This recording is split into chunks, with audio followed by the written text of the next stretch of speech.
দিবি হারুন সাহেবের মতন লাগতেছে।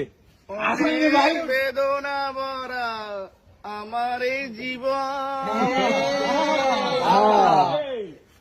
আমি আর বেদা বেতে চাই না। কষ্ট আরো কটা লাইন কও। অনেক বেদনা ভরা আমার এই জীবন, আমি আর বেদা পেতে চাই না।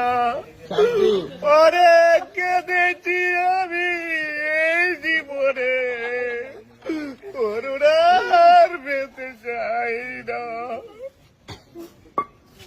থামলে আমরা থামতে গেছি নাকি? আমরা থামতে করিনি। আরেকটা নাচতে হবে না, কিছু সমস্যা আছে। তাড়াতাড়ি মামা, তাড়াতাড়ি ভাই, করবো ভাই।